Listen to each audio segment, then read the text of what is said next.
Welcome back to Face the Nation. We continue our conversation now with former FBI agent, now Congressman Brian Fitzpatrick of Pennsylvania. Congressman, Breitbart, a conservative website, published the names of the FBI agents who went to Mar-a-Lago and are related to that. And there are now a spike in online threats against them. I want to play for you how some Republican Party leaders have described events this week. The FBI raid of President Trump is a complete abuse and overreach of its authority. We're very strong supporters of law enforcement, and it concerns everybody if you see some agents go rogue and if you see an agency that doesn't have the right checks and balances at the top. Is that responsible to refer to these law enforcement officials as going rogue? Yeah, I think, Margaret, and I've urged all my colleagues to make sure they understand the weight of their words and understanding what we don't know yet. And that's why that probable cause affidavit is so important. And the unfortunate reality, Margaret, I mean, in my few short years in Congress, I've seen undermining of all three branches of government lead to threats of violence and acts of violence, starting with the attack on my fellow baseball team members on the baseball field, to threats to Supreme Court justices, to threats to law enforcement, both local and during the unrest in the summer of 2020, and now to federal law enforcement. All of it's unacceptable. Right, and now there's a bulletin warning law enforcement of the level of threat right now. That's why I want to ask you, overnight, a series of statements from the 45th president saying the FBI has a long and unrelenting history of being corrupt. He said the FBI is a criminal RICO enterprise whose cover sources and methods include criminal acts. His campaign is fundraising off of this and has referred to an army of agents from the FBI breaking into his home and said that he hopes they're not planting evidence. Is he putting a target on the back of these FBI agents? I checked in with several of my colleagues in the past few days, Margaret, to make sure they were okay. Every single elected official, every single leader needs to mind the weight of their words. This kind of including the former president of the United States, who has not called for calm. Correct. I think everybody needs to be calling for calm, everybody across the board. And everybody needs to respect our law enforcement, whether they be local, state, or federal. I'm very concerned, Margaret, for the safety of our law enforcement officers, especially right now. I myself have been notified by the Bureau that my life was put in danger recently by some of these same people. And violence is never the answer to anything. We live in a democracy that's 246 years old. Margaret, that's not long, that's just a few generations, and yet we're the world's oldest democracy. And the only way that can come unraveled is if we have disrespect for our institutions that lead to Americans turning on American, and the whole system becomes unraveled. And a lot of that starts with the words we're using. So I urge all my colleagues, and we've seen disrespect across the political spectrum, Margaret, which I mentioned with local law enforcement, with the Supreme Court, and now federal law enforcement. None of it is okay. None of it. If you take the name Donald Trump off of this warrant, are you okay with this raid? It shouldn't matter. No one is above the law. That's a principle that all of us should agree to. But all I'm saying here, Margaret, is an unprecedented action because this will have an impact on other things. For example, a lot of us are trying very hardly to get FISA and Section 702 reauthorized. This is, potentially, if this were a warrant that was excessive, and we don't know whether it was or not, because, Margaret, there's a continuum of ways to gather evidence. Everything from the passive service of a subpoena with a future production date to the dynamic execution of a search warrant, which we saw here. There's a lot of things you can do in between, including a forthwith subpoena where you present that subpoena at the door, you don't enter the premises, but you demand instant production then and there. We don't know what was appropriate, what was justified or not, and that's why this affidavit is so important. That will answer all the questions. So I'm urging all of my colleagues, don't prejudge what we don't know about yet. And I'm also urging all of my colleagues to understand the weight of your words and support law enforcement no matter what. Thank you very much, Congressman Fitzpatrick. And on Saturday, the Biden administration released an updated assessment on al-Qaeda in Afghanistan, citing intelligence community reports that the terror group is no longer assessed to be a threat in that country.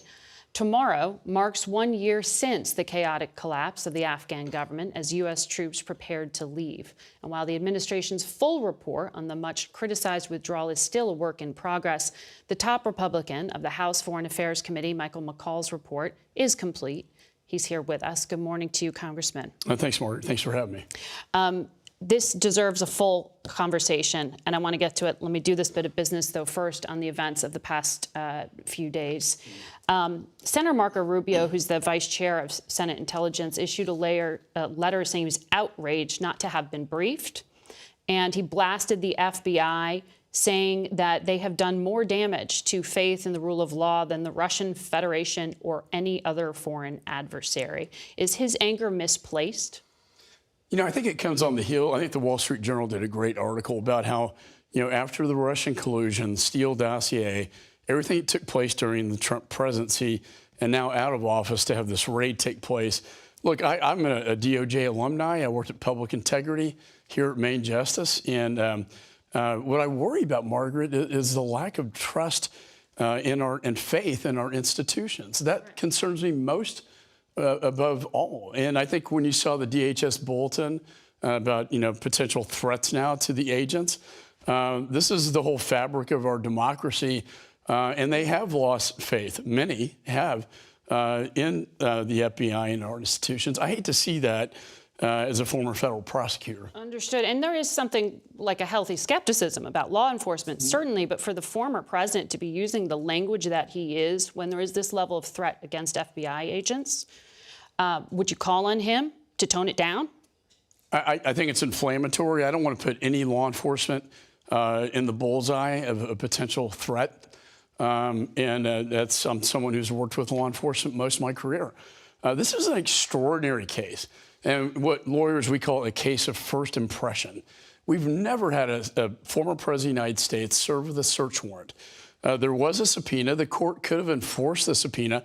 That should have been a last stage process. And I agree with Brian Fitzpatrick, right? Mm-hmm. The affidavit in support of the warrant will give you the probable cause to try to understand what is going on here. And I think the American people deserve this. And I certainly think, to Rubio's point, that the Gang of Eight should have been briefed. And I believe that the relevant committees on the Hill should have access to the documents, but most importantly, this affidavit. Yeah. Well, we will see. It sounds like it may take some time to get some of these answers. I want to talk to you about Afghanistan. I've read your report.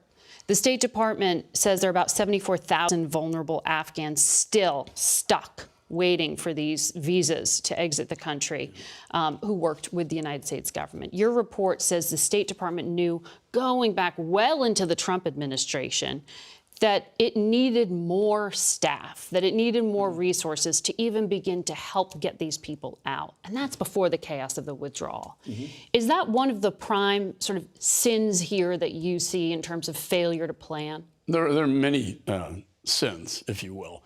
There was a complete lack and a failure to plan. There was no plan, and there was no plan executed.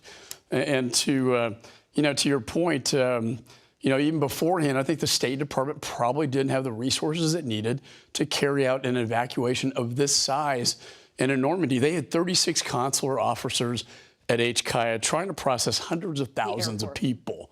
They were overwhelmed, but there are so many mistakes. The biggest one, Margaret, for me, having lived through it, being in the classified space, listening to the intelligence community tell the story about this is going to be imminent. It's going to fall sooner rather than later. The military told us the same thing. And then we went to state, and they paint in the White House a very rosy picture. There's a disconnect between, intelligence on the ground and what the White House is doing. I think in this report, this says it all. Like, there's no way we're going to evacuate embassy personnel from helicopters like we did in Vietnam. Yeah. And of course, we know that happened. Well, the criticism of this report will be that this was the minority report, that it's inherently political. And that when the Republicans take the majority, if they win the majority in November, that this is going to be just a political line of attack. How do you respond to that? I was a federal prosecutor longer than a member of Congress, so it's been almost 20 years now.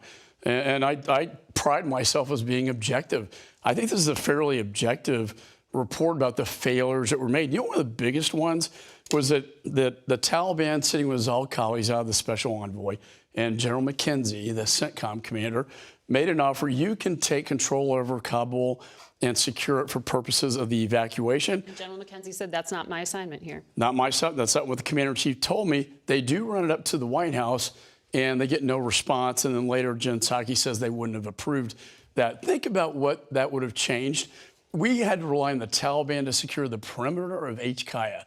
That led to the chaos. It also led to the suicide bomber that killed 13 service members, men and women, and injured over hundreds of people. Mm-hmm.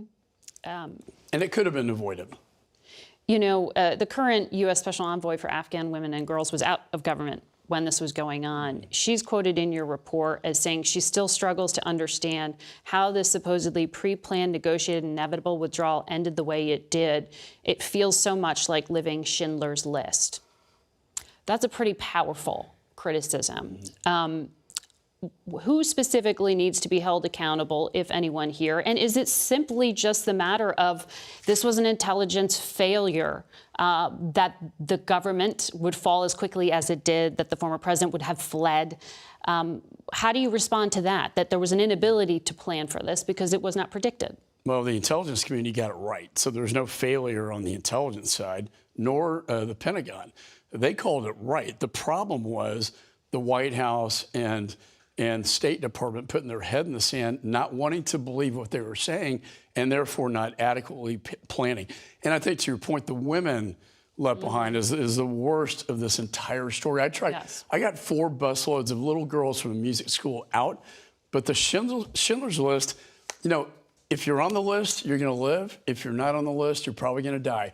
100,000 Afghan partners left behind. Remember, we said, we will protect you. That was our promise to them. No one left behind, and we left them behind to the mercy of the Taliban, and now they're being tortured and killed. Well, the State Department says that it has tried to comply with your committee. We await their full report of their own actions. Thank you for sharing your findings today. They have not complied with our investigation at all. Congressman, thank you for your time today. We turn to Imtiaz Tayyib, who reports from Kabul about how life for the people of Afghanistan has taken a turn for the worse under the Taliban. 1 year after the Taliban's lightning-fast takeover of Afghanistan, and the group's grip on power is tighter now more than ever.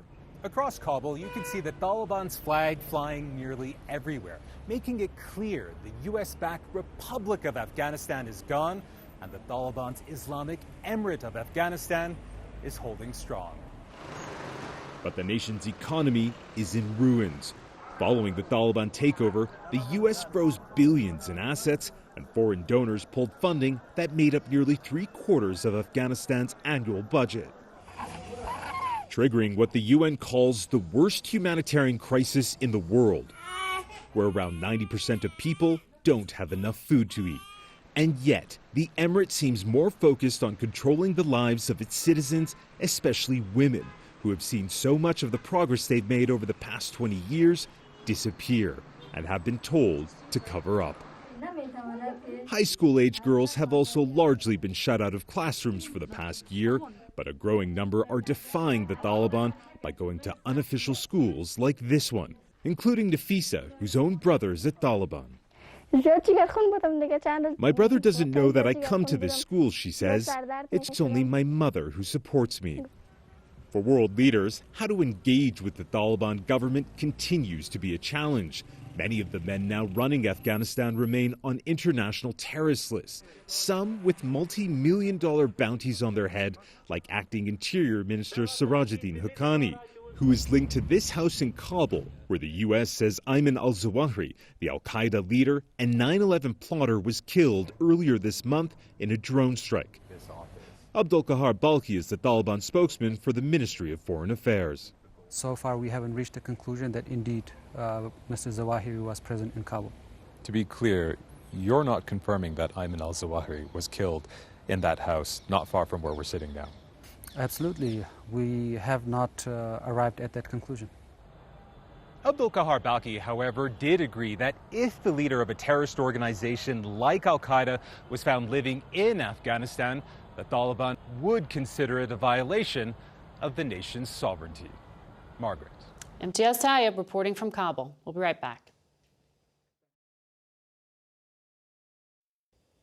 We are also nearing another milestone. It's been almost 6 months since Russia's invasion of Ukraine, and the war is entering a dramatic new phase. Our Charlie D'Agata reports from the southeastern region of Ukraine. Ukraine's artillery and missile barrages this week continue to exact a heavy toll on Russian forces. Yet nearly 6 months into the invasion, the offensive grinds on. Ukrainian territory, towns, cities we visited in eastern Donbass region back in April is now firmly under Russian occupation. But this week, the war entered a dramatic new phase in the south, and the series of explosions at the Russian airbase in Crimea is just one part of it. It comes as Ukrainian forces prepare for a major counterattack to recapture Kherson province. In a frontline position we're not allowed to identify, combat medic Serhiy Zaitsev said he's seen horrific injuries as the Russians have stepped up shelling. The Ukrainian counteroffensive is already underway, he says, yesterday, today, tomorrow, and that hit on the airfield in Crimea is a clear statement to Russians that we can get you. And the Zaporizhzhia nuclear power plant sits on the very edge of the front line, under Russian control since the early days of the war. It's now become a battleground, with Ukraine accusing Russian forces of using it as a shield to launch attacks. Yesterday, we visited the towns of Marhanets and Nikopol, just across the river from the plant, which have come under heavy nightly bombardment. This is just one apartment destroyed in the bombardment. Residents here tell us they only have about 7 seconds from the time of launch at the nuclear power plant to impact. No time for an air raid siren, no time to take shelter. Deputy Mayor of Nikopol, Natalia Horbalit, told us shells start raining down in the early hours. Do you believe that these attacks are coming from the Zaporizhzhia nuclear power plant? At that range, the maximum is around 10 miles from us.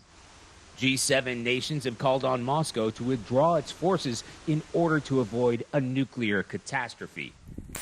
But nobody is giving ground here as both sides double down for the battle to come. Charlie, thank you. We'll be back in a moment. It's back to school time, and districts nationwide are dealing with a serious teacher shortage. But it's hard to know exactly how many classrooms are teacher-less due to gaps in data from state to state.